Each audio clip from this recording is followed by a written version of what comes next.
Top right of Cloud Kingdom. In orange, we have the only Zerg player in Group C. It's a TSL player. And this might be his time too. TSL Shine. Was close the last time, and he was in the Up&Downs. Maybe today. Not too reflective of a surface space there. No, that's true. His opponent at the bottom left, on the other hand, another STX player, Mini was not able to qualify yesterday, is his teammate able to pull it off today? We'll find out. This is the Protoss player for STX Seoul. It is STX Seoul Trap. Don't get too close. He won't let you leave. We need to switch it up a little bit, you know? I mean, I love Street Fighter voice, but I feel certain players have to be introduced in another voice. You know what? Next season we need Admiral Akbar for this guy. We definitely do. We do. I would like that. Just think about that. Think about it. You see the play formation coming around. It's a trap! That would be so awesome. You have Admiral Akbar's face like over the player overlay. You have his face and he points at him. Yeah. That would be awesome. It's a trap. We should actually one season do all the intros ourselves. Yeah. We could pick however we want to say it for each player. Street Fighter voice is pretty boring. He always does it the same way. No. Sometimes he gets those Samsung Con players and he says it really fast, but... Oh yeah. Street Fighter voice gets all excited when a Samsung player is playing. But never ever say again that it's boring. It will get you, Wolf. It will haunt your very dreams. You will have nightmares for ages. Street Fighter voice chasing you. Well, I don't want to be trapped in that nightmare. No. I don't even know what he looks like. Actually, I do. I know who does the voices, but I really know what he looks like. He's really scary, and I don't want him to chase me. Well, currently there's not a lot of scary stuff going on. We have a normal opening for both players. We see Shine with a normal 14 pool going into an expansion, making sure that he can be cannoned here. And on the bottom left, Trap is starting with his Forge Expand, Nexus going into Cannon, and well, just a very, very standard game on Cloud Kingdom. The third base now coming up at roughly 410, 420 for Shine, and he will position Overlords near his opponent's base to see what exactly the tech of Trap is going to be. And that's the main question here. What kind of tech do you choose? You can go Stargate, you can go for the robotics play, you can go for massive gateway attack. You have so many options. Yeah. That Ling chased one probe away, but when the second probe came out, he got a little bit confused. And the probe does actually see the hatchery. It will be chased away just like his brother. But the thing is, on this map, most people will go for robotics play, even though Stargate play is... I think Stargate play is best on this map and Antigua. But most people do like to go robo here. It's just the standard build. Even on this map where you have a third base that's relatively wide open, there's a secondary ramp, there's kind of two entrances to it. If you play properly, if you wall off correctly, you still don't normally have a lot to worry about. What I want to say about Trap is that we didn't really see a lot of games against Zerg. The only matches, or some of the few matches that I found, were at the MLG vs Pro League Invitational, which is of course an online tournament. And he was able to win with a 2-0 against Cheth. He played 1-1 against Red. But that's basically about it. So we don't have too many games from him. We don't really know how strong his Protoss versus Zerg actually is. On the other hand, we have a few statistics about his opponent. Shine in the matchup against Protoss lost to Sung just recently. He lost to Hero. Was barely able to edge out a win against Ace. And also won against Joya, which is also a little bit, well, it was a little bit longer ago. It was like 4 months ago. But yeah, both of these guys did not play too many televised matches in this specific matchup. Yeah, that's true actually. Now, the robotics has been started. It's up at the top of that high ground. It's in a peculiar location where it's going to be really hard for Shine to see it. But he can assume probably that that's what he's going to face. The Zerg players have actually figured out how to defend against almost every Protoss build right now so well that basically the Zerg can just make a few choices, like just making sure to make a sport caller at each base and be totally fine. Lair here is at the natural. You see that actually tricked Legend. He saw Lair on the production tab. He was like, oh, I'll catch this. And both Overlords killed. Nicely done. The Lair's at the natural, and he does go Lair before speed, so he does not invest the first 100 gas into the speed upgrade for the Zerglings. Goes straight into the Roach Warren, and here comes speed. Roach Warren and Evolution Chamber. A little bit later than you will have it by a lot of players. Still pretty standard, not too heavily delayed. And with this fast lair that he has, he can of course all get road speed pretty fast, and he can also think about going into an infestation pit right away. The neutral beat depot being killed here, of course he has more space to work with. Now, +2 is being started with that Twilight Council. No blink just yet. And with +2 coming out this quick, it definitely indicates the Trap wants to be aggressive in some way here. But normally when you have, there's Blink now coming out. Normally when you have these Immortal pushes, you don't see it with +2, and with Blink you see it with that, of course, very quick +1 armor. He hasn't even started an Immortal yet, so he may actually just use the Observer to fly around, check for what sort of tech he's facing, and then go for this +2 Blink Stalker build.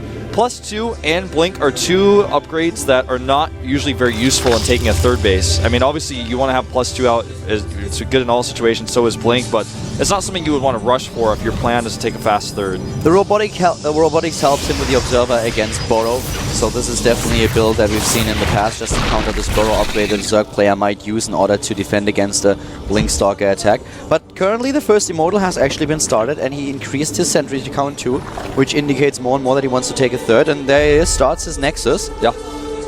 So he is going to do a Nexus with this. This build is always peculiar to me when I see players do it, because Blink Stalkers are actually almost useless defensively unless you're facing Mutas. But he is going to have the +2 faster with that Twilight Council. Right now, he's making this wall where you block off the rocks there at the front. At this point, we now have the Infestors going for the Path and Glance upgrade, and Shine is trying to find an opening here, but he cannot really do any damage. He's just trying to tell Trap, okay, well, listen, you have to defend right now. But what Shine really wants to do is macro it up. That's why he takes his 4th base now, while he gets all the upgrades, additional queens, he repairs the rocks in the middle of the map. He knows that he cannot really take down the 3rd base. There are way too many sentries. The force fields would be a danger. Yes, if he is lucky enough to actually close the distance and take the sentries down, he might be able to win the game and take the 3rd. But it's just such a risky move that you don't want to bank all your hopes on it. Yeah, and this is why I feel Shine has such a good position in this game. When you go for fast +2 and fast Blink, you slow down your Nexus, and then if Shine doesn't attack you, then you have all this tech that you're not using. When was the last time that +2 has been useful in the past 3 minutes? When was the last time that Blink has he even blinked once so far? No, he hasn't. So Shine now actually has spent his gas on Infestors, which are going to be useful all game long, while he takes another base. So as far as build orders goes, I feel like he's got the much better one right now. Well, he goes for the +3 attack upgrade right away, and with only 1 Forge available, so he will definitely be in a better upgrade position when the actual fight happens. That's what he can use later on. Yeah. And also with the Colossus style that he chose, which is what you usually do when you go for the attack upgrades, you can just increase the damage output that you actually have. Very true. You know, when you have +3 on an AoE unit, it just magnifies the effect so much. It's really, that's the first Blink we've seen. He's going to help him get rid of that Overseer. And I'm not to say that Blink is a bad research to get, it's just that when you have Infestors, for example, you can use them defensively and offensively. Blink Stalkers, you can kind of use them defensively when Roaches are attacking you to save them, but eventually you end up against a wall because you're defending your base. You can't blink away from your base. Range upgrade is now nearly halfway done, whereas Trap is now facing more and more Infestors, which is of course the bane of every Protoss player these days. We have Spine Crawlers set up as defensive measure, a 4th base going down, 5 bases now in total. Even Burrow is ready, +1/+1 on its way, and he's going for Hive immediately. So now it's the time where Shine can actually think about doing a little bit of an attack. He can use the Infestor Terrans as well. He has to be really careful though with his positioning. If he loses too much, that would be devastating. And Fungal capturing a few of those Stalkers, but not enough, uses some Infestor Terrans, but backs off, realizes that this is just not a position that he wants to engage. Yeah, and that's the power of Infestors, you know, they're energy units, so if you drop some Infestor Terrans, that's fine. You can always get the Infestors out. Observer looks like it, well, he's gonna get it. Yep. Observer dies. Trap doesn't realize that his Observer is being attacked and doesn't pull it away. Yeah, he was busy making extra gateways in his main base during this. The Greater Spire timing is going to be awesome. In fact, he's getting the Corruptors out now to help deal with the Colossi, but then he's going to be able to start Greater Spire very soon here with that hive that he's building. He's also got the base to the top left right now. That's going to be really hard to attack. You see, when you double expand like this, it's so hard for the Protoss to actually get both. He's getting another one right now, so it's not only 5 bases, he's getting another base, a 6th base now. And this is going to be sick. He has a really good Harvest account. And currently, Trap is just not really doing anything. He's sitting tight on 3 bases. He wants to hit a maximum and then move out. Already trying to take position in the middle of the map. But time is working against him. He needs the timing, and that's what he's trying to do with those forward pylons now. Getting in position. A lot of infestors on the other hand. 7, getting an 8. Not that many infestors, but still a nice backup. Yeah, it's a good backup to have, as you said. Uh-oh, the Colossi getting caught here a little bit, and actually a lot of those Stalkers at the back not really doing anything. He blinks them over, and but the damage has been done. The Colossi are already gone, and this is starting to get a little bit ugly. He kills another Colossus, and this is really bad for Trap. But Shine is also losing some supply, losing nearly an infestor here. Needs to be careful with those Colossi. He's building 102 Zerglings. 102. His Harvester count was really high, up at over 80. Now he's desperately trying to get these units out. The Spinecrawler does fall. The Corruptors are not too useful anymore, but the Lings do pop out. The Corruptor's not even using Corruption at this point. There are too many Zerglings, though. He's trying to blink away from them. Trap is dropping in supply here. He's preparing now for a Mothership with the Stargate that he just used. But Shine just has too much. He has so many hatches. He has such a sick production that he can use. Yeah, this is exactly what Trap needed, though. He needed to take an engagement like that. He killed about 12 drones there. He also is now controlling this hatchery. Neither of the bases that Shine made extra he's been able to use yet. He will be able to send drones over there if he needs to, but he hasn't done it just yet. And the Broodlords are morphing, though. So that's what that Fleet Beacon is, of course, for. As you mentioned, he wants to get that Mothership out. Yeah, so far he hasn't started it, though. He has the Stargate, but the Fleet Beacon is not to be seen. Yeah. He needs to. He really does. It's absolutely critical at this point. He's getting a 4th base, and he really needs to do something. He tries to take down this 4th base, but he should be very careful. The Broodlords are ready. The Infestor survives somehow. That was a close call there for that Infestor, but Harrigan knows how. This is great harassment by Trap, because he knows that Shine can't be everywhere at once. He's attacking the hatchery to the right side. Now he's warping into the main. He does find himself under attack at his 4th base, though. Oh, the sentries are out, but he misses the force field. Has to use a second one. He will have to the 4th base actually not cancelled. The Greater Spire, though, with +3 Zealots on it, is definitely going to die. Yeah. That's definitely a big issue for Shine now. Playing such a great game up to this point, but then suddenly he finds himself in this awkward position where his tech is gone. And he was not able to kill the 4th base of Trap. At the bottom right, as you could see on the minimap, he was attacking with a few Zerglings, but there was no cancel. Yeah. Or did he just rebuild it?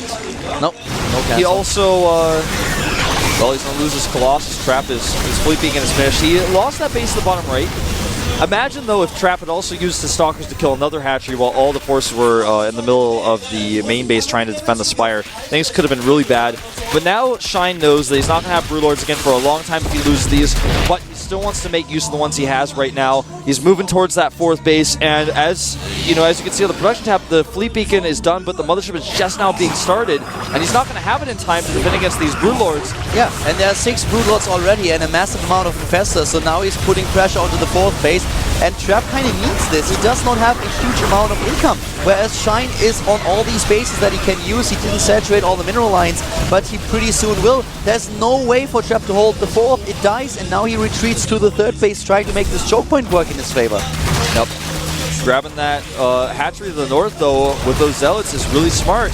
I feel like Shine should actually send some Lings back. It's too late now, but he could have sent some Lings back while still using the tougher units of his army to push this forward. He wants to commit here now, and the Broodlords are at the back doing some extra damage.